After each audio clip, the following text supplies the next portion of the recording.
Watch The Results Show Sunday, December the 16th at 12 noon via RadioOnFire.com or BaltimoreMusicAwards.com.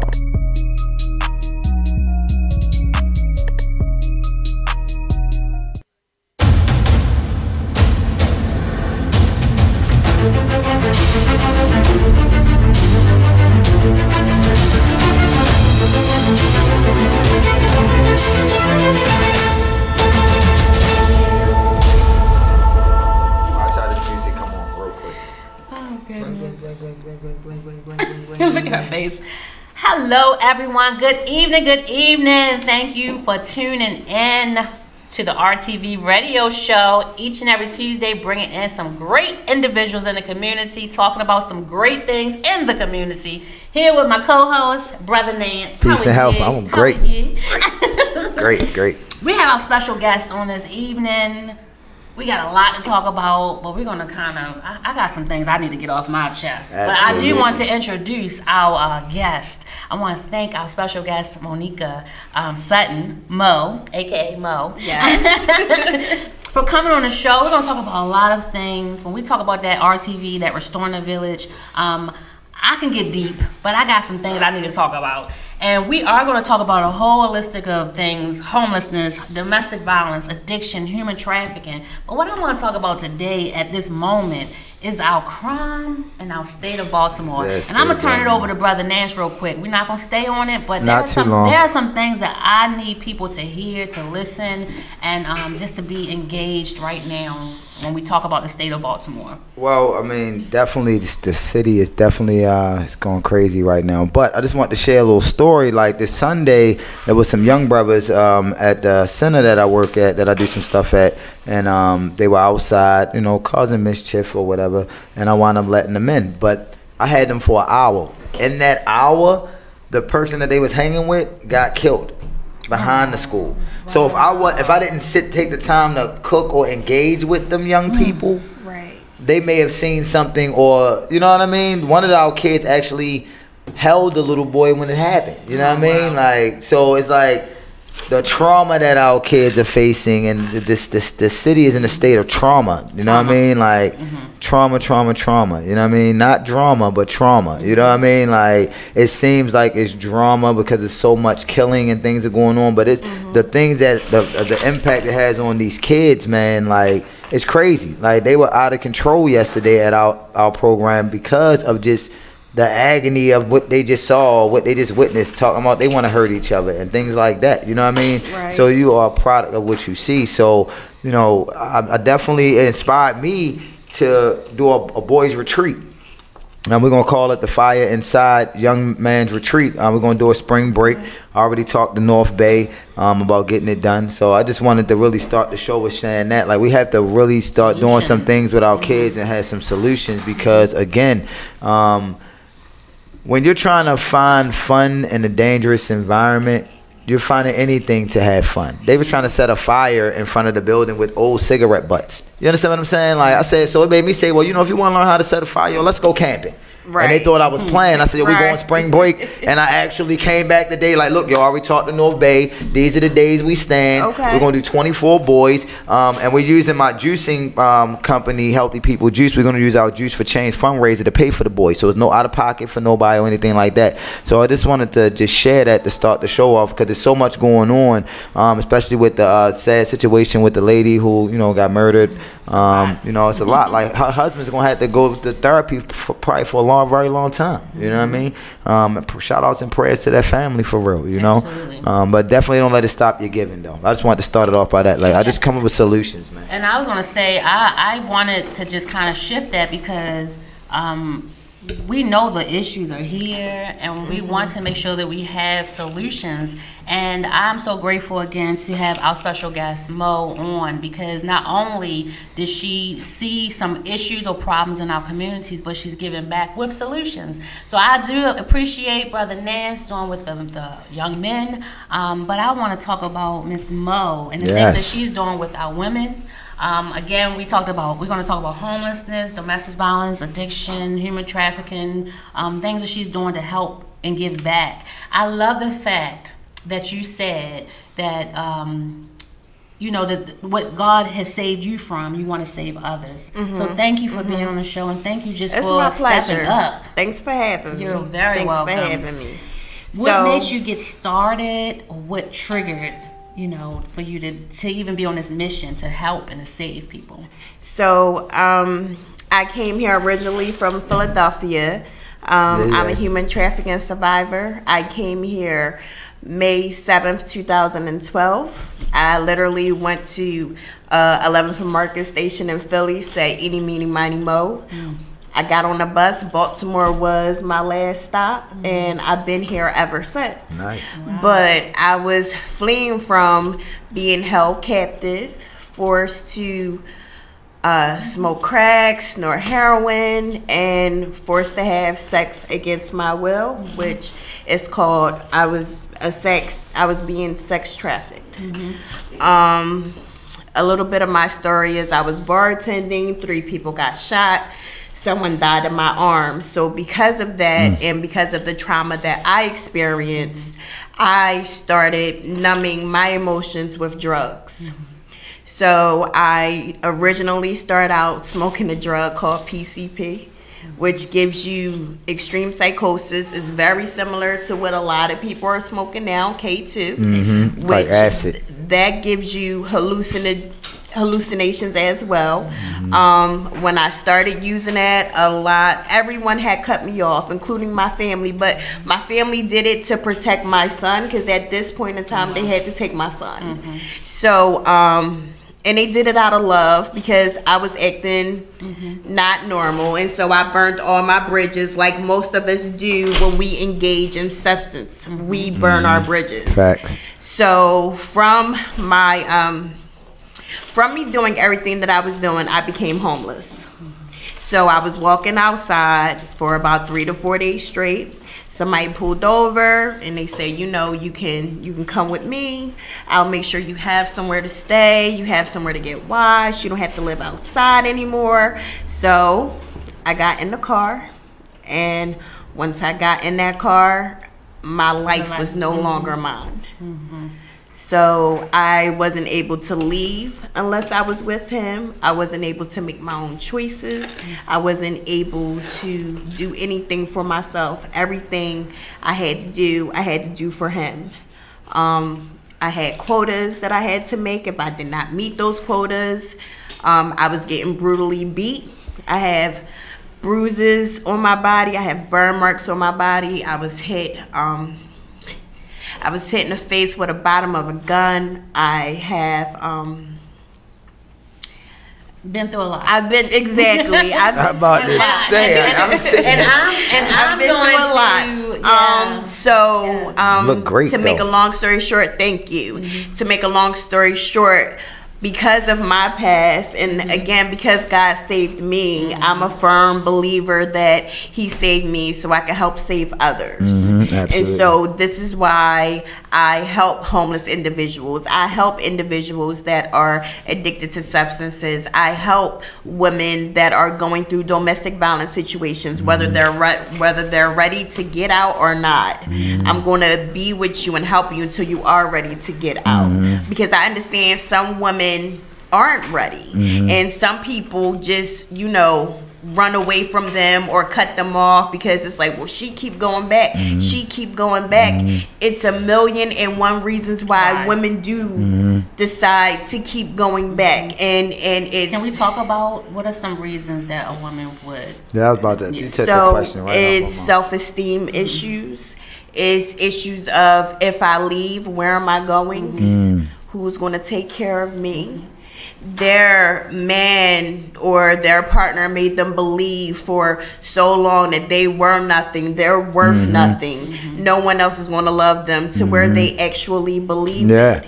And most of the time it's codependency that plays a big part in it, and fear plays a huge part of it. Change, not wanting to go through that change, plays a huge part of it. And it's just, if I leave, also, where am I going to go? You know, in the city of Baltimore, I'm gonna say it's about 3 or 4 places, and most of those places are filled or don't have funding. for hotel rooms. So if this city alone only has 3 to 4 places for a woman to go, I mean, don't get me wrong, it is funding to where if a woman calls and if she's in desperate danger, they can pay for a hotel room. But you got to pass that screening tool. Right. And all the times, the female doesn't go through that certain situation to pass that certain screening tool. You're not going to call back. Absolutely. No. If they get denied, they won't call back. Now, I work with Turnaround. That's an awesome organization, House of Ruth. So trust me, I am not... I'm not saying that these organizations out here aren't good, because they're great. Right. They help save me. But the problem is so big, you know what I mean? Absolutely. There's so many layers to the situation. Like. Right. And so I wanted to ask you another question, like far as like it's I'm seeing a lot of young homeless individuals. Like, do you see a lot of that in your profession, like far as helping? Like, it seems like it's a lot of young people just coming up missing. It's a lot of young girls missing, a lot of young men. And it's not just for like the organ trafficking and all of that, but for just what you were sharing about your story, like how many young people are like they're facing that a lot more now because they homeless and have nowhere to go and hopeless, like you know what I mean? Right. So 18 to 25, I'm going to say, is the main age that I've been running into where an individual is homeless. Foster care system is that plays a big part. After a person age out and they don't go to college or they don't have a plan for themselves, they can be homeless. And you know what's so crazy is because a lot of the foster kids don't even know that they can go to college for free and all that stuff, like because it's like some of the foster parents are just getting checks and not really building these kids up to prepare them to be out there, and it's just sad, man. Like, so I commend you for what you do, man. Seriously. Absolutely. Oh, well, thank you. I'm sorry. That's sorry. Cool. You deserve it. Absolutely. And it's not only 18. I apologize, when they age out. So they could also age out at 21 years of age, depending on certain situations. However, again, foster care, that's a big issue. These pills. These pills that they don't understand that it is an opiate. And you will get addicted to it, and eventually you'll be paying so much money, somebody's going to introduce heroin to you. Like, why are you paying $180 to on pills when you can pay $10 and you get the same high, and the high is better? So it's very easy to get caught up in that. Humongous point. Once you start it, like that is definitely a gateway drug. These pills. We used to say weed is the gateway drug. I totally disagree with that. Right, weed is not even nothing. Nowhere near the gateway drug. No, it's these pills. It's these Percocets, these Vicodins, these Oxy-10s, Oxy-30s. Those are the gateway drugs. In Baltimore City, 60,000 people are addicted to some type of substance. And out of that 60,000, 48,000 of them are addicted to some type of opiate. So when somebody getting a nice check. Somebody is getting a nice check. And it's not no one that is on our level in Baltimore City. So it comes to, again, I was actually talking to somebody on Thanksgiving Day, and he made a good point. He said, no one's making heroin that lives around the corner. So where do we think it's coming from? And it is coming from the cargoes. And why aren't they, like, he worried about building a great big wall. Hey, how about worried about your cargo system and what that looks like, and our beautiful harbor and the ships that come in and out of there, and what are they carrying? What are they carrying? So if everybody is like, we want to change everything, and we do as much as we can. We network, we have retreats, we do different things for kids back to school, but our help also has to come from up top. Facts. It definitely does. It has to come from president, councilwomen, councilmen, everything, everyone. It's not going to change if it's not. I'm sorry, because I'm trying to watch some of the things that I say. But I'm trying to. Hey, listen. Listen, on this show you can say whatever. No, you she want, can't. How She you do. can say whatever. But no, yeah, you, Free speech. it's just it's definitely from up top. Guns, $290 billion. I mean, Like, it's so much money to be made off of people's struggles. Right. You know, you make Right. more money off people struggling and people hardships than you make Yes. off of people being successful. You understand what I'm saying? Like, Yes. you'll get the money for a successful person in a different way, but most successful people you're gonna be spending, but eventually you may create your own. You know what I mean? Right. Like, it's just sad, man. like the solution can be this, you That know? easy. If you and got it can happen right away. But they choose not to. Like you just said, it's a $1 billion industry basically. Right. You know, with everything, your guns, your violence, your crime, everything. And then it doesn't help that they're not being educated. So you Right. know. And someone is okay in this. Yeah. So that's the thing. Yeah. And, Someone that's not here. Right. Someone doesn't that's have to not live in it. here Yes. is okay in it. Yes. And so it's difficult. Baltimore is like, I think number 2 or maybe number 3 Really? of the like most highest opiate addicted states that I was reading. So that probably cities. I'm explains- sorry, cities. So that might I was reading. that may explain why the human trafficking has increased and the homelessness has increased because we are And I the wanted second you to, I number wanted you to one. talk about, you know, Human- just about Maryland and like Right. the interstates and everything. That's here. Absolutely. Can you talk about that? So, You said in your video. BWI. Okay, y'all have BWI right here. So, do you know how many women are being trafficked through BWI? What? Yeah. Wow. So you I used to literally. work at the airport. That's crazy.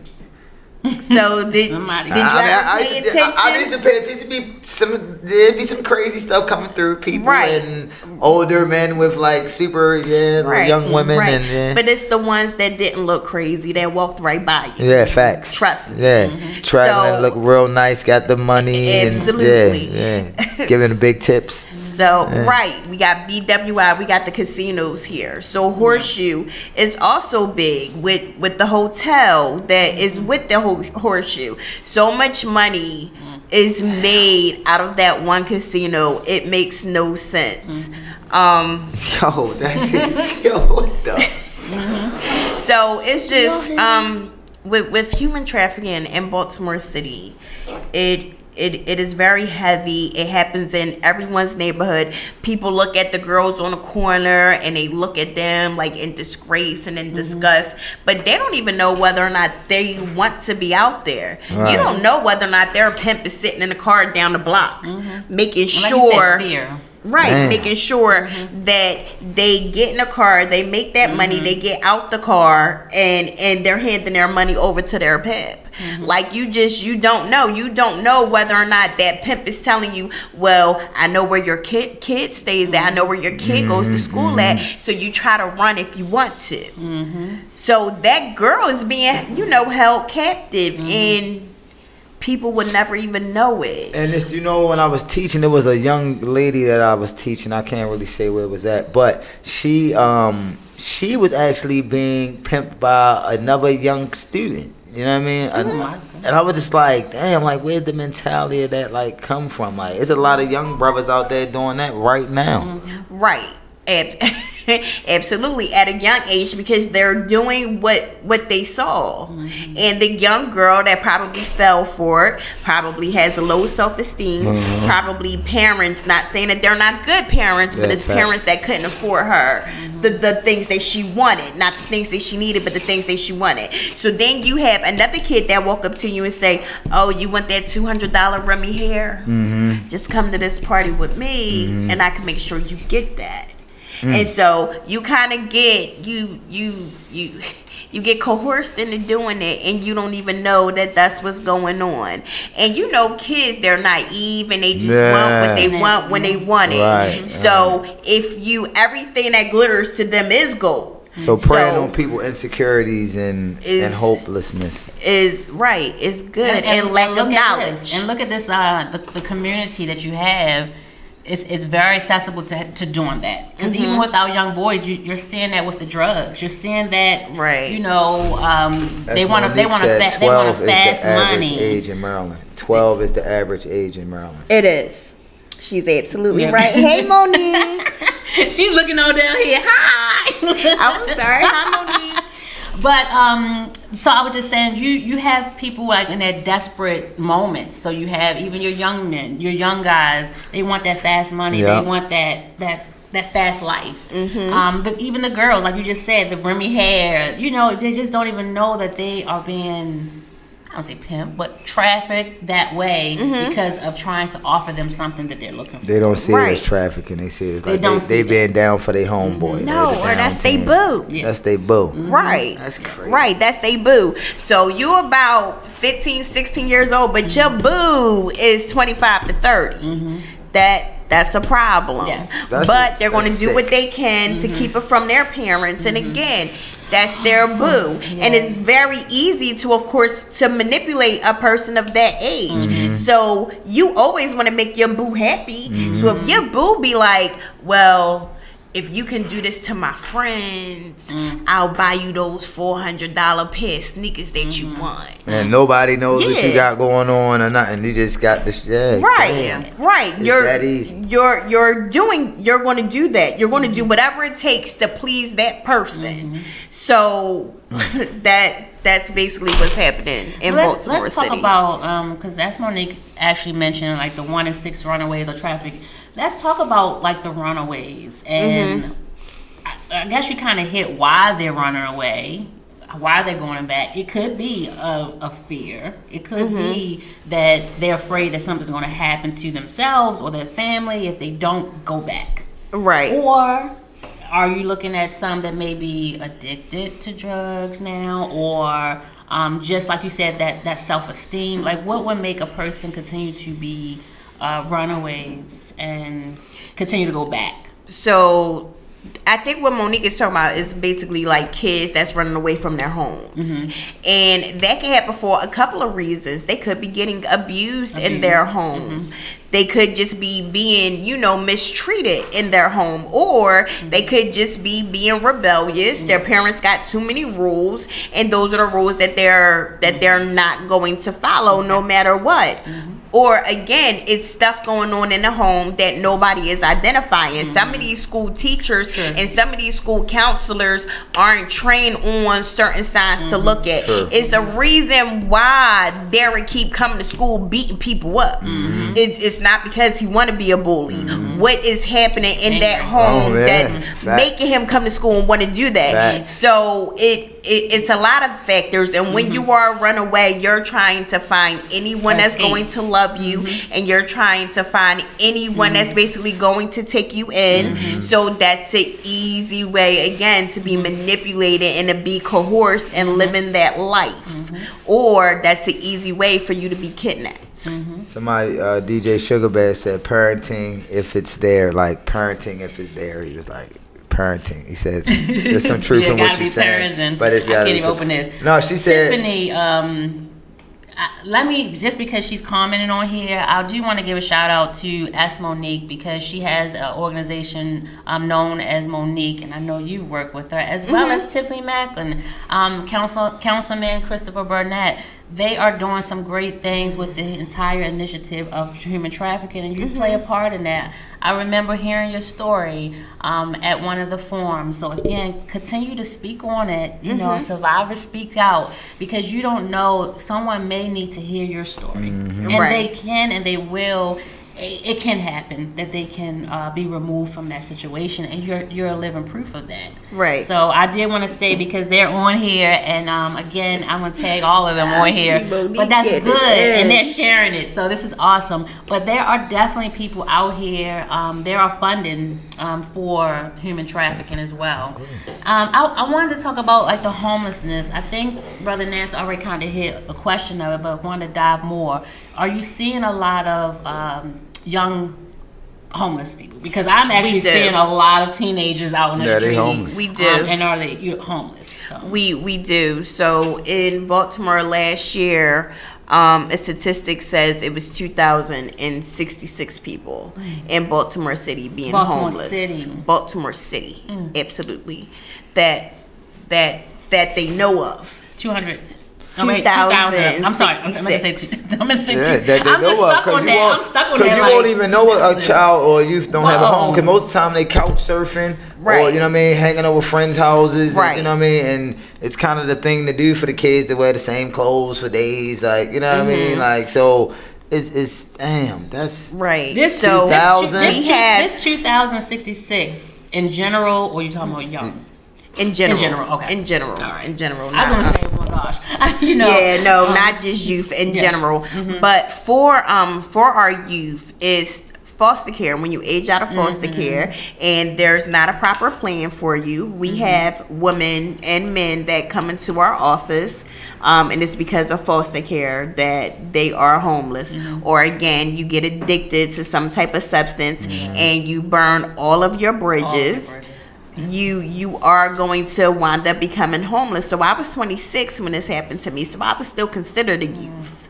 And it was because of my wrongdoing it was actually because of the trauma that I endured, and I didn't know how to direct anything. I didn't know how to direct my feelings. Because I was going to say, you don't want to say wrongdoing because a lot of times it's past. Right. Yeah, I'm about to say, So not your wrong. I just didn't know how to address all of the things that I know how to address now. So because of my behaviors and, you know, the circumstances that happened with me, I became homeless at 26 years old, where I'm still kind of considered a youth.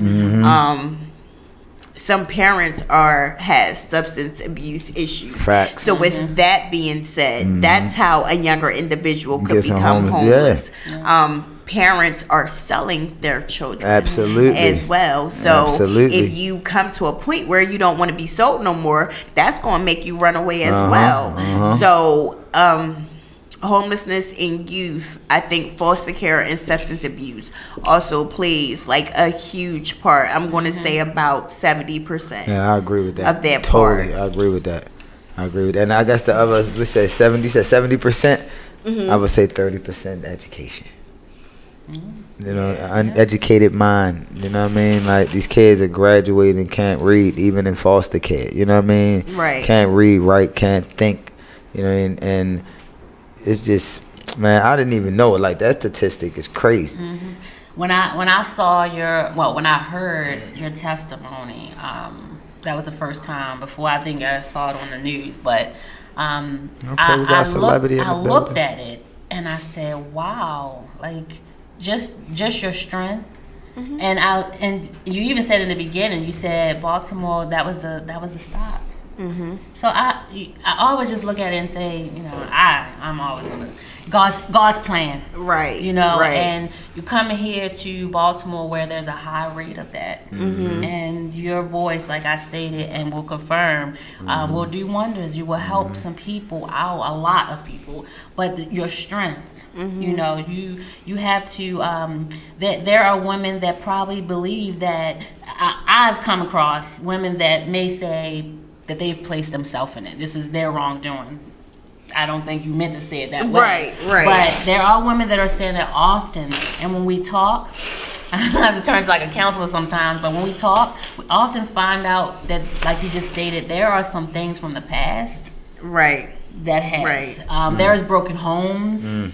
That plays a big factor, like you said, education, everything. Homes. There's a lot, but definitely, the broken homes. The broken home thing is serious. And it doesn't always have to be that your parents are on drugs. It could have been just someone that just always working, or you feel like your family needs your support, but now you've gone into the street and now it's hard to pull away. Right. Absolutely. Once you get stuck in that life, it is very hard to get out of that life and just get out of stinking thinking and get out of your way, and then trying to build yourself up, trying to give yourself the courage to be able to actually do something when only thing you've been experiencing is being broken down over and over and over and over again. I was molested at the age of 7, so it was definitely trauma that I was experiencing prior to me even knowing, like, like I experienced the trauma where I was bartending and 3 people got shot. And my parents, if they were able to talk, they would actually say, like, I always knew something was going on with her. I just didn't exactly know what. Because I got good parents, you know. I got working parents. I grew up in a 2-parent home. My mom always worked, so it definitely wasn't from my family that made me go that way. It was things outside, things that they didn't know about because I didn't tell them that happened to me. I told them when I was 26 years old. That's when I told them. So, no, I was 25. I'm sorry, I was 25 when I told them. And by the grace of God, they were like, you know, we believe you. We believe me. And my dad went hard. Let me just make that clear. My dad went hard. Like, he was... my dad. He was willing. We need more people to go hard. Look, I had to have you come back on to strictly talk about just that molestation, the things that are going on. Just talking to our little girl, because I'm a survivor. Right. And that's something that we continue, we must talk about, unfortunately. And I think even with, when LaQuisha came on, we oftentimes try to bury that. Right. You know, and so it's hard for us to even, it's hard for me sometimes to still talk about it. And I'm almost 40 years. So, you know, so there are things that, that we know happened to us out of our will. And it happened to us at a very young age. And let's just throw it out there, it's not just girls. Oh yeah. You know? Oh yeah. So I'm letting you definitely. know, people talk to me when I see some of the guys acting out. I mean, they come to say, call me Aunt Angie, Mama Angie, but as they confide in me. And again, it's not always like broken homes. It's sometimes it's that I had a great family, but I couldn't talk to them, regardless how great they were. They just didn't have that structure of me being able to talk to them about them. Same thing about me. Yeah. Same thing about me. See, I was the opposite. My mother was like, open, like, come talk about whatever. Like, you want to do this, you can do it in the house. And so that's how I am. You know, Is the boys? It might be a boy. I had all boys. So, you know what I mean? Like, listen, when I came with my period, it was like it was worst secret. Oh no! Right. No, but see, my mother was. I mean, she still was a mother. She was checking us. Did you get this and that yet? And you know what I mean? So it was a little weird. So it was still kind of the same. She ran her home a little bit. Yeah, a little more loose. Like I always, even to this day, I can talk to my mom about anything. You know what I mean? Good, bad, ugly, indifferent. She gonna still give me solid advice just from a. Not even from a mother's perspective, but a human perspective. You know what I mean? Like, you know, so and we have to do that more, especially in the black community. We are told to bury our trauma. You know what I mean? Like when my dad died when I was 10, nobody said, "Hey, it was like, yo, your dad died. You gotta go to school the next day. Keep it moving." Keep it moving. But like I still deal with that to this day. I'll be 42 next Thursday, so it's like I still deal with it. Yeah, you are right now. Hip hop karaoke. Yeah. But yeah, like, you know, we are told not to talk about our feelings. And one of the best things that I did for my son, who's 15, is had him, when he needed to speak, we actually took him somewhere. And that was probably the best thing that we done as a family for him. You know what I mean? Because, you know, I was like, no, we're not taking him. He ain't crazy. But then when we went, you know what I mean? And just to have your even place for your child to speak. It wasn't because he was, you know, nothing crazy happened. He just needed to speak about feelings or things or situations or thoughts or whatever, you know what I mean? But as a parent, we got to really listen from, cause we hear, but sometimes we don't listen, you know what I mean, to our children. And you know what I mean? And you made a good point when you said, you know, like the guys that go to school bullying or angry, they could be holding a lot in. I mean, it don't necessarily be, you know, someone sexually abusing them, but just it's trauma coming from something, and it's coming out in a different way, you know. And they're gonna grow up into grown men, thinking that that's okay. Remember I was telling you the story about the little boy that was coming to school every day mad, but his mother was cussing at him every morning when he was leaving out. Like, who wants to be cussed at every morning? You know and he probably took that anger and typed it in school because he thinks that's it. Boys and girls in school. The only way that that was his only outlet. Yep. He didn't know what else to do, and he did what he saw was happening. So that was the norm for him. Cursing people out, that's like, this is what I'm supposed to do. And then what happens is they put our little boys on medicine and kill the warrior spirit in them. You know what I mean? Like, we gotta let all our boys have warrior spirits. They just gotta learn how to control it and use it in the proper way. And direct it accordingly. Exactly. You know, so these after school programs, they were so important. They were so important, and they lost funding, or they took the funding away, or whatever that looked like. So kids that used to have something to do and something to look up to, and like, oh, I can't be in my after school program unless I get all A's and B's, and that gave you motivation to stay in school. That gave you motivation to do that.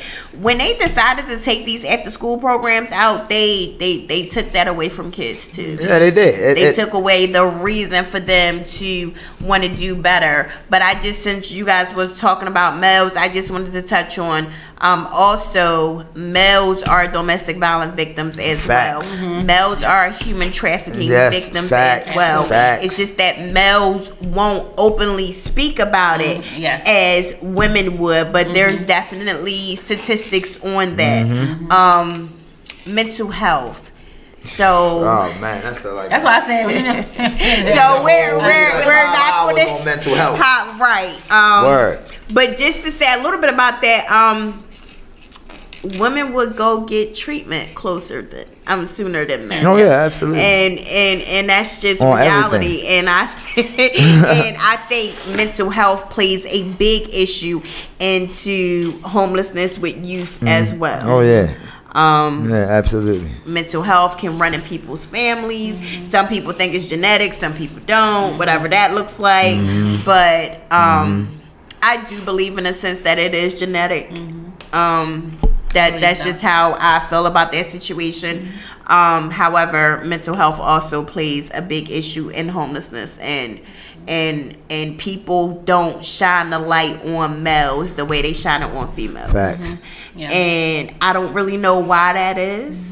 You know, I definitely wish that was different, because they have feelings as well. They endure the same trauma. They have the same heartbreaks that we have.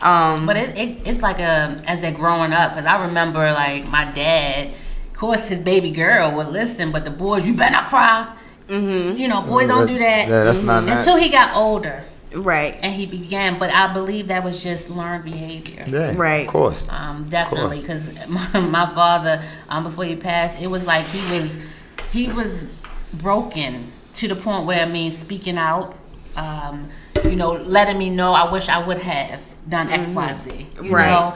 And so I think it was just learned behavior. If you're handed down and it's like, boys don't cry, go to your room, go out, play, you know, not expressing yourself. This is why I appreciate having the radio show, because we can talk about these things. In fact, I mean, I would love, like, if you want to, we can like take this out, you know, into the streets and maybe have some kind of forum. But I need people to understand that it is okay to talk about these things, male or female. Male or female. I mean, I know guys that are losing their sons or their brothers or their fathers, and they're holding all of that in. And what you're seeing is that the trauma result of that is a result out of their hurt. It's real. Right. Yes, it is. Yes. It's real out here. Yes, it is. So yeah. that was deep. I had to take a little woosah myself. I had to what was it, Saturday night or something, Sunday night? Let me just back up. Over the weekend, this past weekend, what was it? 17 or 18 people shot. So we had, I think 15 was in the article, but they said it was 2 additionals that night, and whoever, they may not have reported all of them. What you're seeing is that 18 family members being affected. Right. The weekend. I'm not talking about throughout the year.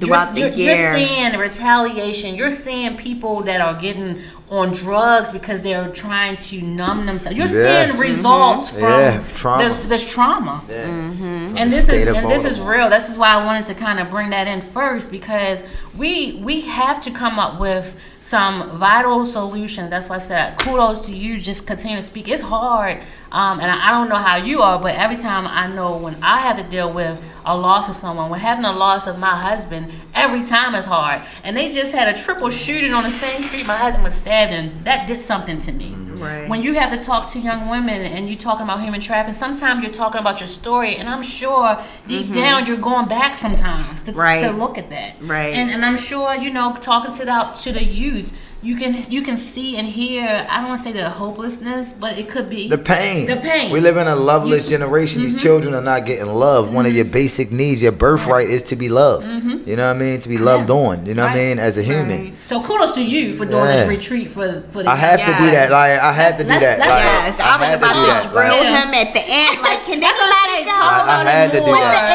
age group? It's going to be middle school, 6th grade to 12th grade. You know, I'm gonna have some chaperones that are. I'm intentionally taking some chaperones between the ages of like 19 and maybe 22, but there's gonna be men there as well. You know, through my education with like teaching, I learned expeditionary learning. We did a lot of team building. So a lot of the youth, you know, they're like when they say the word nigga, it's like super aggressive. It's a different level. You know what I mean? I don't use the word at all. You know what I mean? Or I try not to. You know what I mean? But when the retreat is going to be to build self-esteem, self-awareness, community amongst themselves, so they can look at each other differently. Because normally when you take kids out of their environment, the tough ones be the ones, the weakest ones in their real environment. And the ones that were shy be the ones that be having the most courage. And they be the ones in courage. I've seen it happen so many times, it's just mind-boggling. So I'm like, you know what? That situation happened, fire, this, that. Let me tie everything together. And you know, and utilize my health through my organization and my company to organize bringing other organizations together that have boys that want to go. Then they can use, instead of them coming out their own budget, they can use the juicing fundraiser and be a juice fundraising location, whereas though they can raise the money for each individual youth. Now I'm waiting for North Bay to give me the specifics, but we had a great conversation yesterday. They're going to actually do an a la carte thing for me, build my program out, and I'm gonna still have counselors there that they have there. So we're gonna actually stay there for 4 days. They get 3 square meals. You know what I mean? They eat family style, and ain't no, you know, they put a bowl there with everything in there, and they pass it around. So it's a lot of little small, subtle things, soft skills that these kids are lacking. You know what I mean? Like I'm really truly going there to build character. I was a character building teacher when I was teaching. So you know, a lot of what we saying, even the person with the most brokest home, if the home that's terrible, right? If you build character or belief and hope in that kid, they will excel. You know what I mean? They will excel. I've seen it happen too many times. Like I like the kids that are super off the hook. Like I love them the most. But I also like the kids that are reserved. Like the boy I hired to work with me for the next 9 months. He's a 17-year-old from junior at Renaissance. You know what I mean? And I picked him because of his reserved shyness. You know what I mean? To help build his confidence up, because he was smart. You know, you can easily pass through and do things in the school. If you're the polite black kid in school, you're going to pass. But you're also going to be looked over. You know what I mean? Because we spending so much time on the negative behavior. So I said, why not take the kids and do something where they can see men doing some things with them. Boys can be boys. There was no disrespect. I didn't want to not include the females, because they need it just as much. And sometimes what I've noticed during my time in education is that sometimes the females be needing the male voice too. You know what I mean? It's not always, because they clashing with their mother and they may not have a male presence in their life. You know what I mean? And a male can always give a different perspective. You know what I mean? You know, and so the next time I do it, hopefully as it grows, and it can be an annual thing, and I call it the fire inside. It was inspired because he was starting a fire. But like I was saying about the warrior inside of our young men, we don't want to kill that. I don't want to put these kids' fires out. We want to enhance it. We want it to become wild, but they don't even know what the fire is burning inside of them is doing or for. So they lashing out, they fighting. I tell the kids all the time, like, who told you like hitting girls was cool, like, or girls hitting boys? Because the girls are just as aggressive as the boys these days, if not more. You know what I mean? Like going hard body out here. So it's just like the retreat is going to be April the 15th. Tentatively to the 19th at North Bay, which is out in like northern Maryland. So we're going to get them out their environment. We're going to put them in the real environment so they can see that it's things outside of Baltimore. Baltimore is just one speck of pepper in the world. You know what I mean? Like, and they're competing against, like I tell you all the time, I was telling my son today, you're not just competing with kids in Baltimore, you're competing with every 15-year-old or 16-year-old, 17-year-old, 18-year-old in the whole world. You know what I mean? So you got to figure out how do you get there? So that's what this retreat is about, self-discovery, giving these young men the opportunity to share, to talk, to cry, to do all of that. You know what I mean? We're going to do night hikes. We're going to set a campfire. With the first night, we're going to do a bonfire on the beach. You know what I mean? Things that they may now, so when they do experience in life, they can say, oh yeah, we did that. I did that. Right. We're gonna eat some. I'm gonna introduce them to some different foods and some, juices and things like that. It's gonna be a whole retreat of just trying to bring awareness and get these young men towards being whole again. Because again, a lot of people are walking around with pain. The parents are walking around with pain. They haven't processed, so it spills onto the kids. It's you know what I mean. So. Yeah. If I can take the youth, then somebody can take the parents. That's community. Oh, you'll specialize in working with adults and helping them with their trauma. You handle that. Well, I got these 24 kids gone for 4 days during spring break. You ain't kicking out no bread. Right. So don't use that time to get more drunk. I mean, to get drunk and smoke more weed and all that, party more. You know what I mean? Use that time to work on yourself. Clean your household up. Right. You know what I mean? Like, so. Now, Brother Nance, you made a good point. So 2 points. One, taking them out of the city. Yeah, absolutely. Different environment absolutely helps a lot.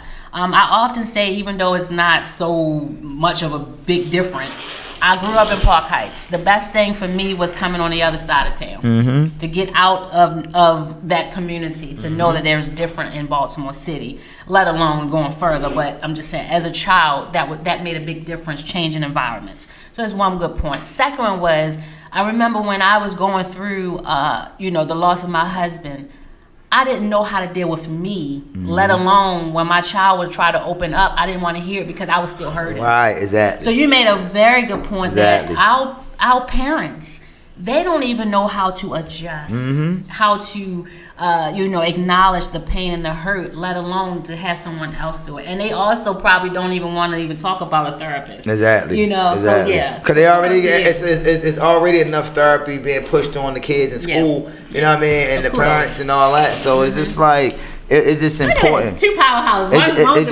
It's just important that we, we got to really start addressing the trauma, and we can't just keep saying the kids out of control. The parents have trauma too. If they wasn't parented, you know what I mean? Like, how many times you been out and you heard a parent, sit your little ass down, hurry up, this and that, blah, blah, blah, like. And a child could be 3 years old. Yeah, it could be like. Matter of fact, speaking of that, I'm at Vital Records today. There's a baby, probably like 6 months. Crying. So it's like a bunch of women sitting by me. So they mother instinct kicking in. I'm like, man, you want to whip out your breast and breastfeed the baby right now? Like, what's going on? She's like, that's the mother in me. The lady let the baby cry the whole hour and 20 minutes we were there. She didn't grab the baby, and everybody was sitting there looking. I didn't want to say nothing. I was just like, damn, because it wasn't annoying, but it was just like, damn, help the baby, comfort that kid. Like, now you're making that kid feel like it's a burden already, subconsciously. Because their needs is not being met early. Like you said, early things happen, and that may come back later on in life with that kid. You know what I mean? That little baby. You know what I'm saying? It's real out here. That's what I'm saying. Like, there's so many layers to like the levels just to even get to this point. The things that you went through was other things that happened. You know what I mean? Like, so I would approach that situation, but I just would have went about it differently. I would have, but I didn't want to.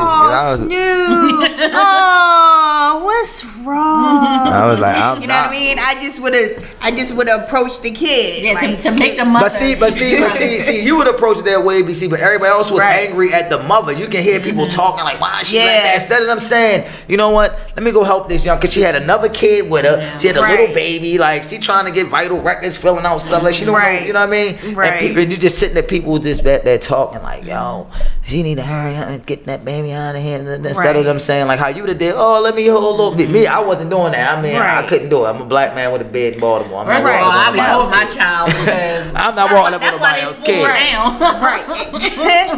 But it needs to be love. But that's that introduction to the birthright of love and being taken care of. Like, right. You know, And that was another thing. Yeah. People have rather talked about her. Yep, instead of helped her. Going up to her. My point exactly. So my point exactly. That whole vital records just like social media.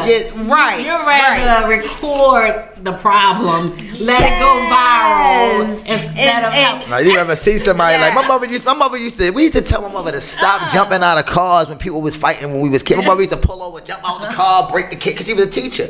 She'd be breaking the kids, and my mother was skinny, small, you know what I mean? But she hit hard, you know what I mean? So she was pushing the kids, but as I got older, it made me think, like, I remember those things times, like, your mother jumping out, and that's why I approach kids when they doing something wrong, or if they cussing or wilding on the bus or whatever. Like, I don't say it in a disrespectful way, you know what I mean? Like, the young brother rolling up a blunt or whatever, like, brother, you gonna do that right here in front of our school? Come on, brother. Right. I ain't say, boy, put the drugs down, you know. Right. Or you're gonna do this in front of our school. They can relate to it. Like, you gotta kind of take it to their level. We gotta start talking with them and not at them. That's just not just youth. That's people in general. You know what I mean? We trying to help the homeless, but we talk at the homeless. We trying to help the person that's been sex trafficked or the victim of domestic violence, but we talk at them instead of with them. You know what I mean? And judging, like stop the judgment because you don't know what they've gone through. Right, and everyone has skeletons in their closet. Just.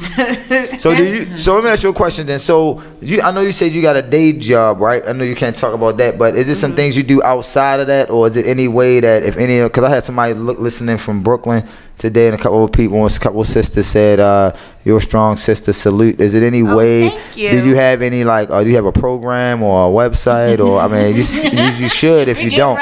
You know what I mean? Absolutely. Motivational speaker. So I'm currently working on my website. I don't know whether or not Kim Miller is watching, but shout out to Kim Miller. I don't know her, but shout out. So I'm currently she's a huge support system for me, and she's currently helping me build my website. Absolutely. But I am starting a nonprofit called Speak Out Survivor, where I'm doing trainings on domestic violence, human trafficking, homelessness, just any barriers and stressors that happens in Baltimore City. Well, stay connected with us. Please. I'm about to say because anything that we can do. I actually had some training engagements already, but I'm mostly waiting for my website and well, once you get your nonprofit, once you get your 501c3. So I'm working on it. I can say that it's a work on progress. So I can say that with a smile on my face. So I had this vision. Actually, Monique gave me this vision. Monique Smith. Monique Smith, shout out. She already got the S Monique. She don't even. Well, you could do this and you could do that. So she does that. That's why we started with Restoring the Village. Shame on you, S Monique. Right. So thank you, S Monique. Was having a nonprofit organization. I was going to call it Unbreaking Hearts. I was going to have a building that was like a transitional house strictly for human trafficking and domestic violence, because in all actuality there really isn't any places for women to go. There's some places, but it wouldn't hurt to have one more. And thank you for reaching out to me when I said I was looking for a women's shelter. I was looking for clothes to send them to and donate, but you started giving me a lot of information. So thank you. So I look on Facebook and right now I am asking for donations for a female. She's a single mother of 6 kids looking for Christmas items and winter coats for her children. Because in her situation, she's not able to do for What's her children. The ages of the kids? So if I'm tagged on Facebook, my page, I believe it's open. Feel free to go on my page, and you'll see the actual post where it's saying Christmas assistance needed, and it says, it actually says all of her information. Okay, awesome. It even says the address on there that you can send the gifts to. The address is the address of a supporter, and the plan is to take all the kids, to take the toys to the house, like, the day before Christmas Eve, so it can kind of just be under the tree and like give them the traditional, get them the traditional, absolutely. So, but yes, Speak Out Survivor is coming soon. Speak it out, baby. Listen, so we got so into this that we didn't even put the number out. We were running out of time anyway, but oh my gosh, this has been like a very, very informative. Yeah, because I was about to say when she said something about the houses, that's what I was gonna ask her. Like, when you get that 501c3. Get some of these buildings, man, and I am. So seriously. You want to know what the crazy thing is? One of my great colleagues has 4 of them. So, and he's actually willing to go in with me. So I like that brother already.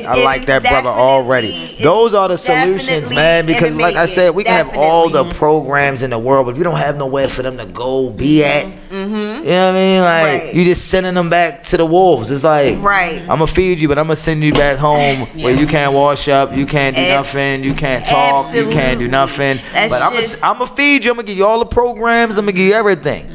But it's useless if we're not doing everything as a holistic way. I'm gonna give you a piece of paper that has all the information on it, so you can go all these numbers.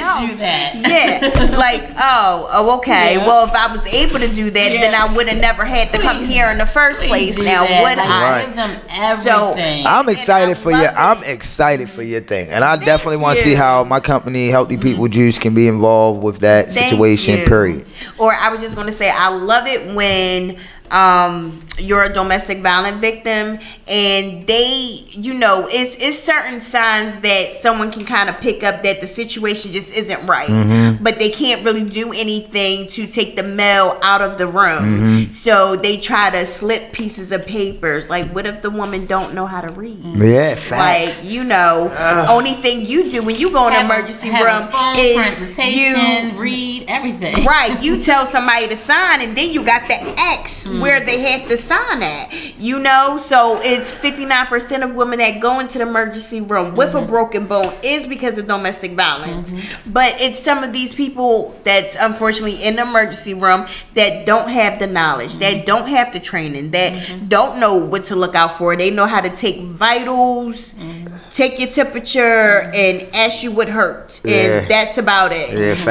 So that's why trainings are so important as well, to kind of show them, like, well, this is what you look out for, and don't just go off of your screening tool that they teach you. When you ask somebody, how many partners have you had in the last 12 months, and if their answer is 56, you need not to. The next question just needs not to be like, you need help. Right. You need to break off that screening tool and ask the correct question. So He told me. See, Diamond K. See, look, let me turn this camera on me. See, this is why I love Diamond K. Like, Diamond K is crazy, y'all. So listen, everyone. I'm glad he just put the humor into that. 56 a lot. I want to thank everyone for tuning in. Our time is actually thank you. But this was a great, informative segment. We are so appreciative of people like Mo. Yes, Mo is in the building, shorty. Because you are a great example to our young women, our young men, mothers, sons. Had I not heard the story, I would have never known that happened. I want you to look at the link that I sent I'm gonna look at it tonight. But had you not shared that story, I would never would have known. I am a single mother of 2 children. Look at that. Y'all hear that? It's possible. It's real out here. It can be done. So one more time, how can people reach you if they wanted to get in contact, or even to help the mother that's in need? Please hit me up on Facebook. I am tagged tagged on Angie's video link. I'm tagged on his video link. Just feel free to message me, inbox me, send me a Facebook request. I will accept it. I will answer all questions. If you need to be connected with the family because you want to ask the family something yourself, I will call the family, ask if it's okay, and you two can correspond with each other. So please make sure y'all go to her Facebook page. She is tagged on here. We'll make sure that we continue to put this information out. Please continue to share the video because I do believe that a lot of people need to hear not only her story, but the hope out of and everything that's going on. The solutions, the things that's to come. Yes. I cannot wait. So make sure y'all continue to share this video. Thank y'all for tuning in each and every Tuesday. Thank y'all for bringing solutions. Thank y'all for coming together as a village. That's what we always continue to stay, restoring that village, and it takes every last one of us. I'm gonna let you. I'm gonna say you on the roll. You close us out tonight. She's on the roll tonight. She can close it on out. On fire. But listen, my time is up. But again, please make sure y'all tune in each and every Tuesday to the RCV Radio Show, sponsored by Restoring the Village and Healthy People Juice. We are on RadioOnFire, so big shout out to our producer doing amazing, great things. We'll be back next Tuesday. We're gonna be talking about safety tips. We're gonna have Captain Preston on the show. May have some majors and some other officers here, but we're going to talk about some things that we need to be looking out for in the city to help with our safety measures, okay? Yes. So again, tune in next Tuesday, same time, same place. Thank y'all for tuning in. Please share. Peace and health, y'all. We don't have good days, we create them. Peace and health. I know Dominic like when they started.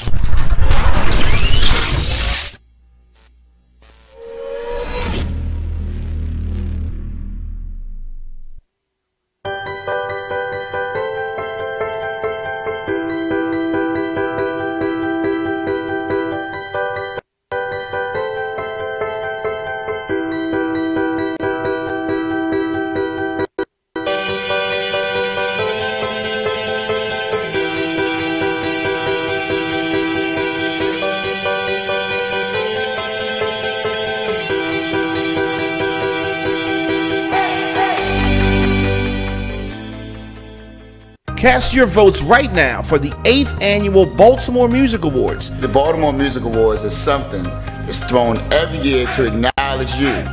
Yes, you out there for your talents and your efforts and your achievements that you do. You decide the winners in this 2018 competition. Every year when it comes to music, entertainment, radio personality, model, or from any of that perspective, we're here to celebrate you. And it's funny because when this first started 8 years ago, a lot of people thought that it couldn't happen. The 8th Annual Baltimore Music Awards. We need to acknowledge our people out there, but in our own community, it was something needed. Watch the results show Sunday, December the 16th at 12 noon via RadioOnFire.com or BaltimoreMusicAwards.com.